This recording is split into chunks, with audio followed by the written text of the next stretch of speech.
I am a lover of platform fighters, something I haven't shown much on this channel aside from a smash or pass video showing a different kind of love than the one I'm referring to here. That said, as a lover of the genre, I've had a lot on my plate this month, as 2 games both released. Like, semi-released, Flash Party was available on mobile, and Fraymakers has had tester builds, but both released on Steam in easily accessible manner this month. Originally, I was going to do a short review of both of these games separately. In fact, I now have a Flash Party review script in my garbage can where it belongs, because this joint conjoined twins ass review is, in my opinion, better for reviewing the strengths and weaknesses of both products.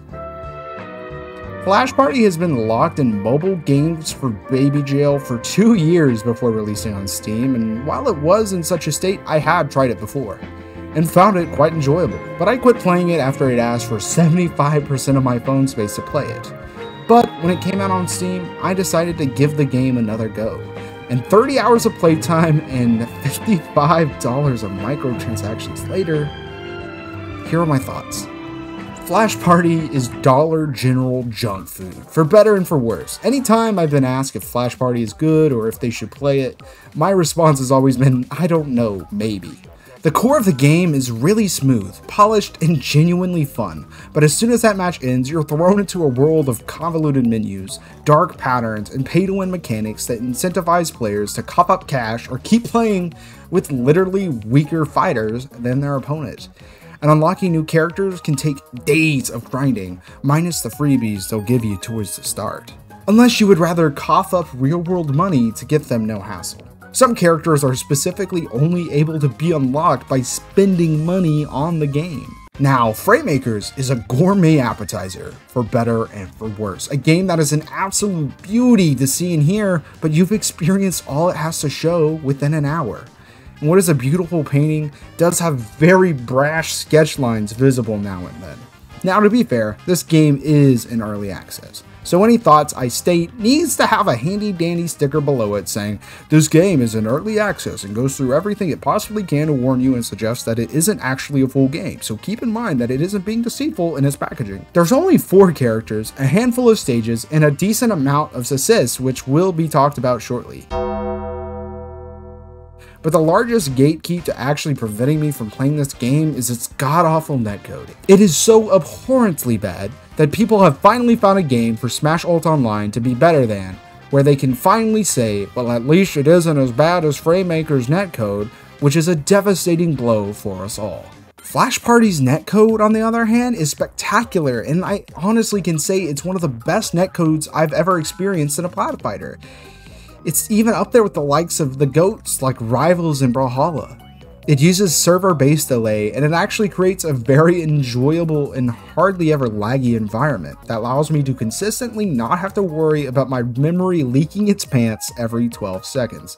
Which is crazy, due to this was designed for f***ing mobile phones. The mobile game has better netcode than almost all of its competitors? Speaking of mobile phones, this game is designed for mobile. It influences its gameplay, and its characters are extremely simple to understand and play as a result of it. So that way, someone playing on a touchscreen covered in slobber and Cheeto dust could still get the Dubski. Attacking is highly incentivized at low and mid-level play due to a lack of defensive options with no roll or spot dodge. Shielding just makes you a sitting duck to dash and grab. And while there is directional air dodges and wave dashes, the wave dash is very unactionable, meaning you're better off just dashing in or dashing back.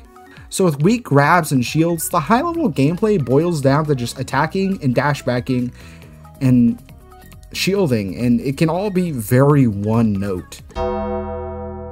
Fraymakers has all the things Flash Party doesn't, although with a small pool of option and too poor of netcode to have heat of the moment decision making. But while the game freezes up oh so often, it gives you a glance to look at the oh so beautiful pixel art and design that one can't help but fall in love with, and want to kiss and suck each of Commander Video's glorious dogs.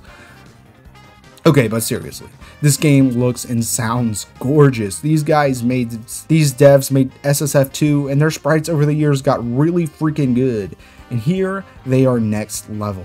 Literally higher scale and artistically better too. Octodad is, in my opinion, the most beautifully animated character in a plat fighter ever. Like, oh my goodness, he's so fluid despite the pixel animation. Like, the squash and stretch of hand-drawn animation in pixel art form shouldn't work as well as it does, but oh my goodness, it's just so beautiful.